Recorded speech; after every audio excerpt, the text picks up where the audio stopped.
Right now on Currents News, the very latest on the mass shooting in Boulder, Colorado. The shooter is set to make his first court appearance. Plus, remembering the victims, an in-depth look at those who were killed during the attack, including a police officer described as a Catholic of strong faith.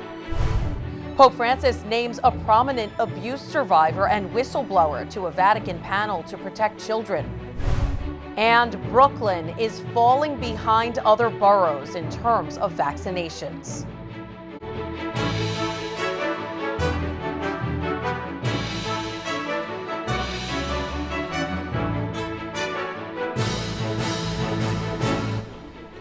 A memorial grows outside the Boulder, Colorado supermarket where 10 people were shot and killed Monday.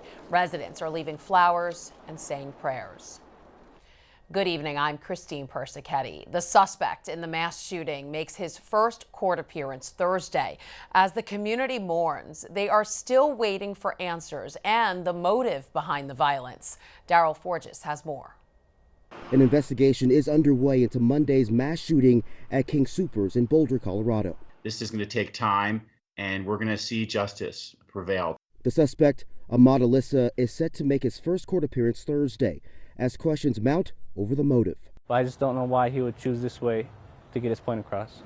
Renewed calls for action on guns are resonating from Colorado. We have mass shooting after mass shooting, and Congress has failed to act. To Washington, the Biden administration echoing the call. If we really want something that is going to be lasting, we need to pass legislation.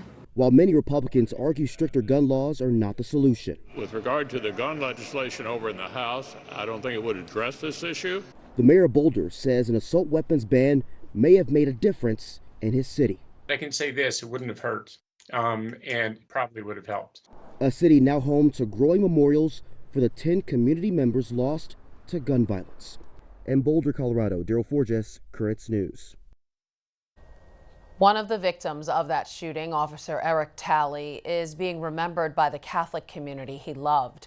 The decade-long police veteran was a regular visitor of St. Martin de Porres Parish, located just across the street from the grocery store where he was killed.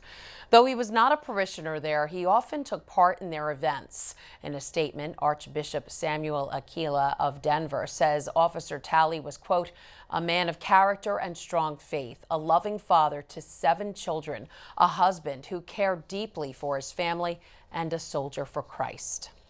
The officer's mother, Judy Talley, also describing her son as a strong Catholic of deep faith. She says the past year, his job became increasingly difficult, with people cursing, even spitting on her son. Why? Why? My son gave his life to save those people at the King's Acres. He gave it all, and the hate still continues. Oh God help the child. Judy Talley said she and her son spoke every day. The 9 others killed are also being remembered by their community. Jessica Easthope has more on the victims. Against the backdrop of picturesque Colorado mountains, tragedy struck.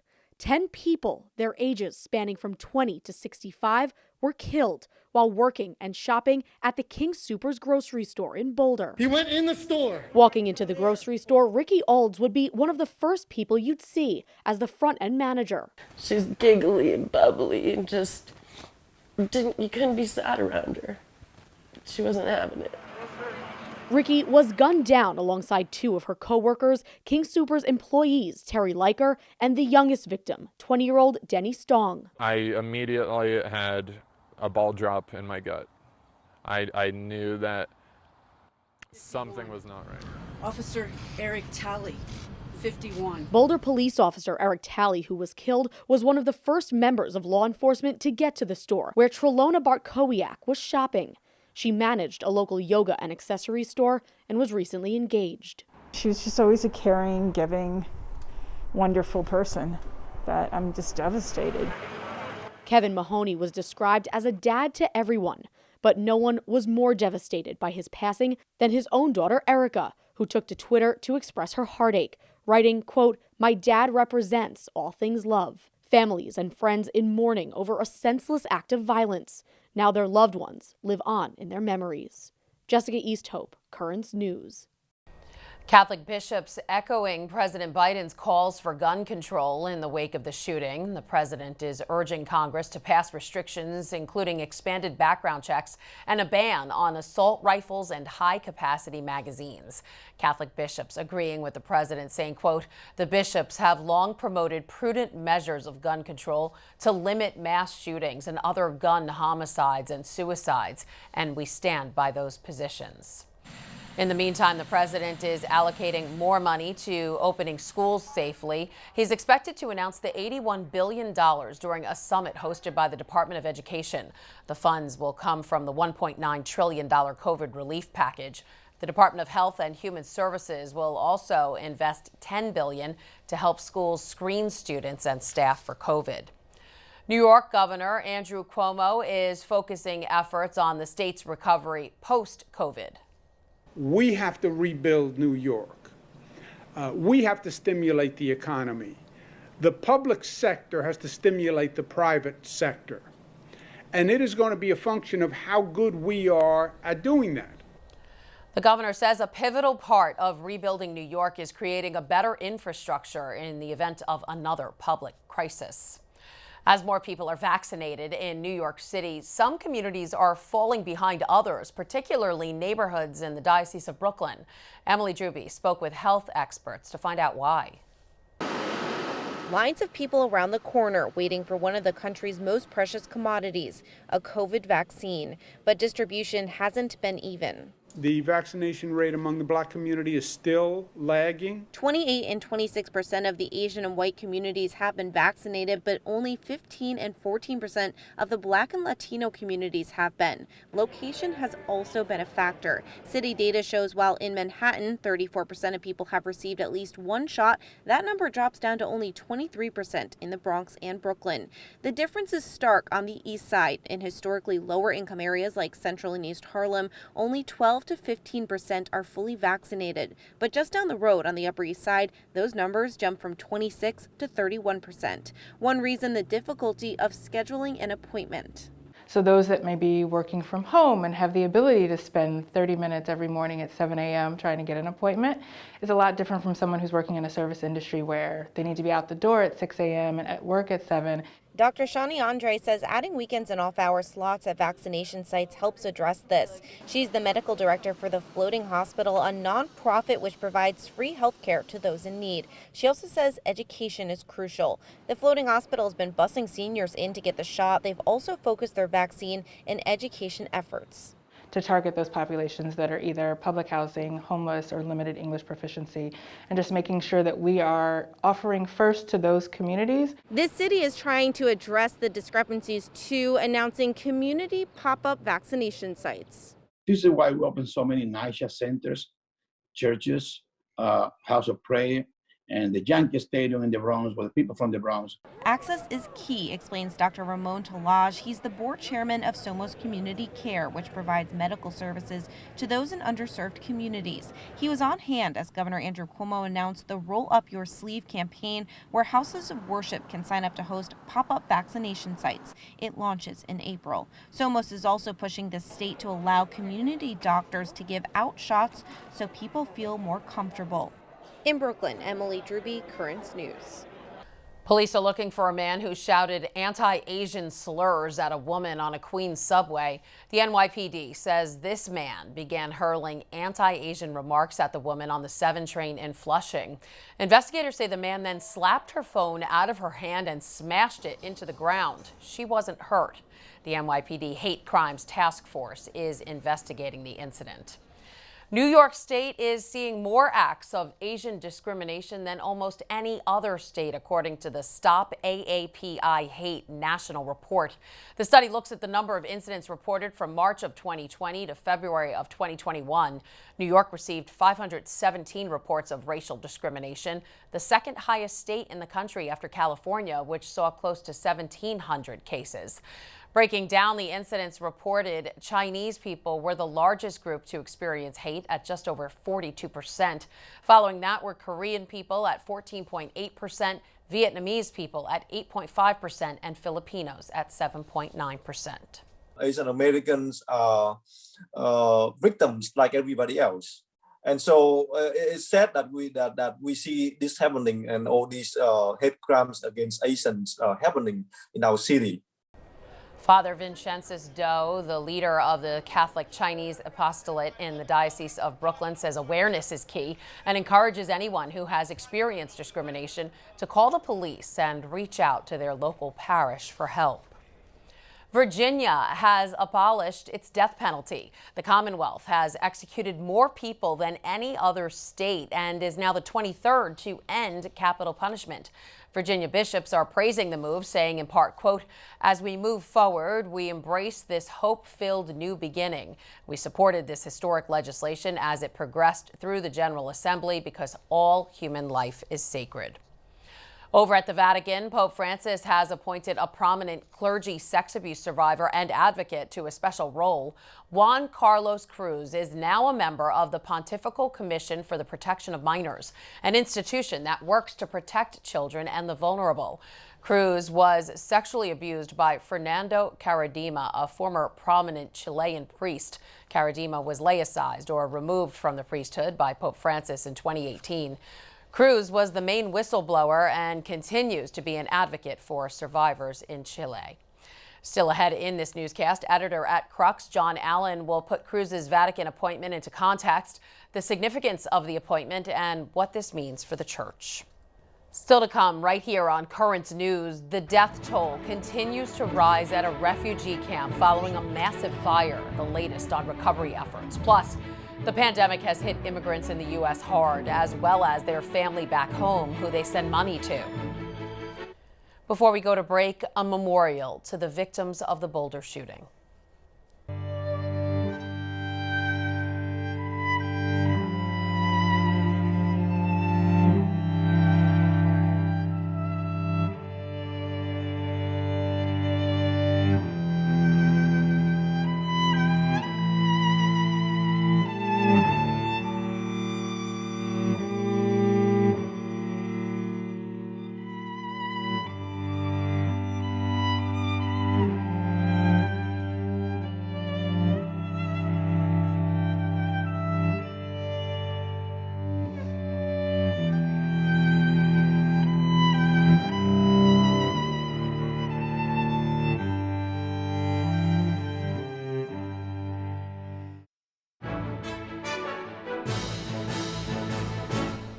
Reports suggest half of New York City's immigrant population was left unemployed by the pandemic. The lack of work is not only affecting them here, but also their families in their native countries who rely on the money they send back. Jessica Easthope spoke to immigrants in Sunnyside about the challenges they face. More than 270 million migrants living and working abroad send money back to their home countries every year, according to the United Nations. But as the pandemic, financial struggles, and unemployment consumed New York City's undocumented population, the Wall Street Journal reported the amount of money sent back to Central and South America has surged.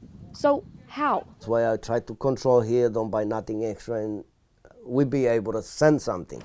Juan Sarmiento is an example of how families here are putting their own financial pain on the back burner in order to support their loved ones back home. Sometimes they need more than us, because you know how in our countries is the very, very poor people.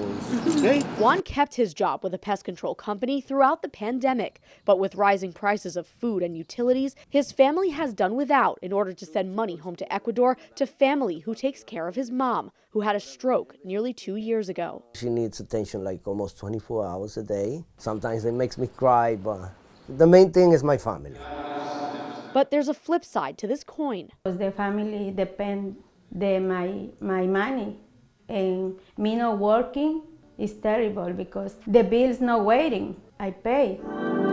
Lucely Bravo says she used to send up to $500 a month back to her sister and parents in Mexico. But since work as a cleaning lady during the pandemic is scarce, most months all she can afford is $15. She says her teenage daughter here is the priority, but the stress and guilt are unimaginable. The internet is very important because the school is closed. Father Nestor Martinez hears stories like Lucali's all the time. In confession, we hear a lot about that. Many people lost their jobs and they are not able to raise enough money to support both families. And he can relate because he's supporting his parents back in Colombia. Father Nestor says for Latin American immigrants, sending money home is closely tied to their faith. Latin America is very Catholic, and to honor our parents, and one way that we showed our respect and our love to them is by supporting them economically.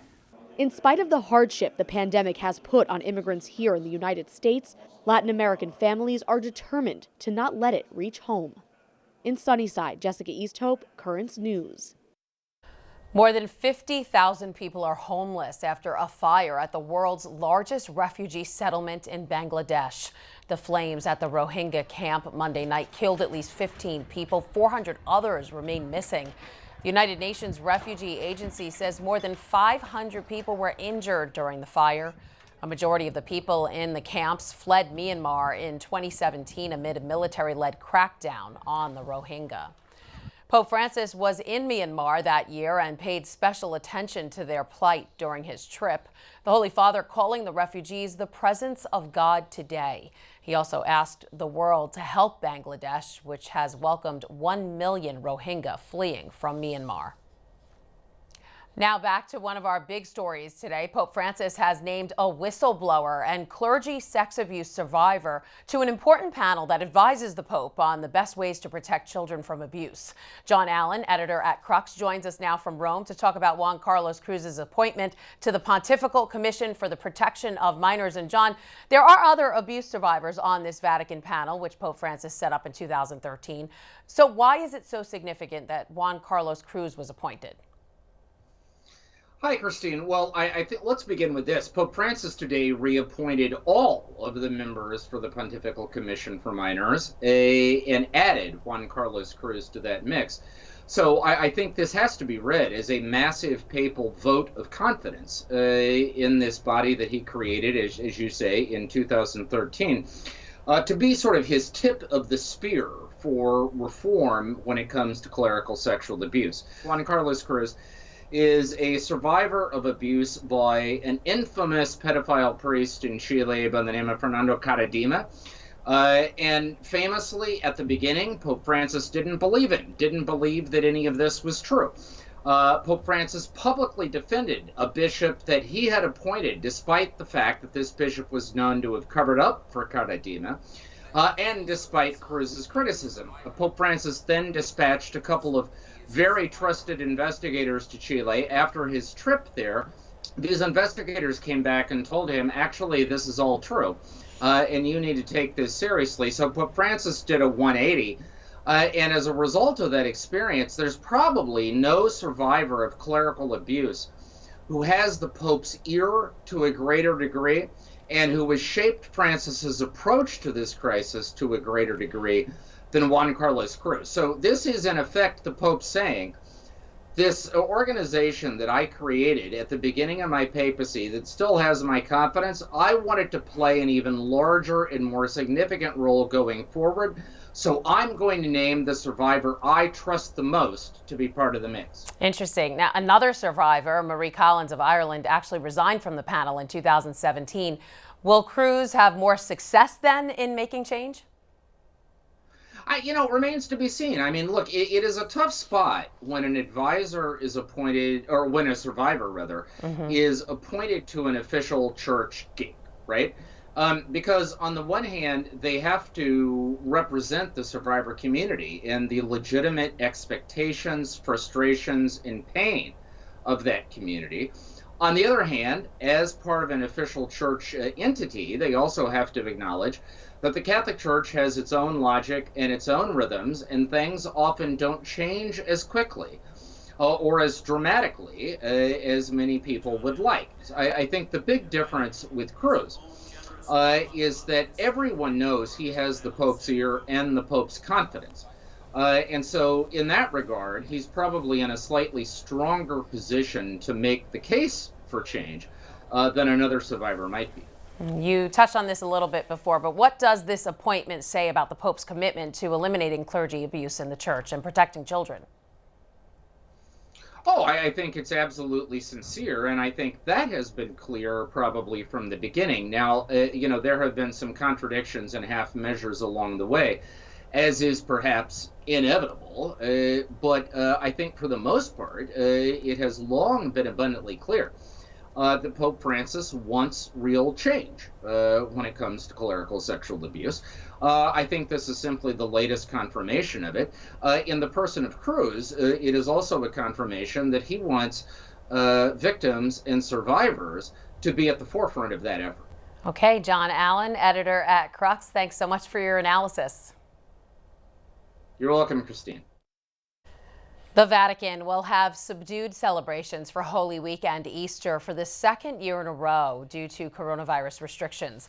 Most of the events will be celebrated primarily in St. Peter's Basilica with a very small congregation. While the Pope is expected to preside over most of the liturgical celebrations, he is not expected to lead the Mass of the Lord's Supper on Holy Thursday.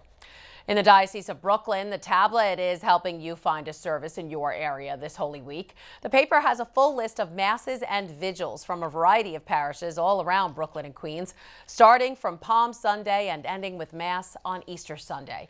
For a look at the full schedule, as well as all Holy Week updates, just go to thetablet.org. If you go to church on Good Friday, you could be helping Christians in the Holy Land. Collections during that service go to a Vatican effort that supports the work of the Franciscans there. They have maintained the holy places of pilgrimage where Jesus Christ walked for the past 800 years. The funds also send support to Christians in the Middle East. Still to come on Currents News, a wallet is found and returned to its rightful owner 7 decades after it went missing.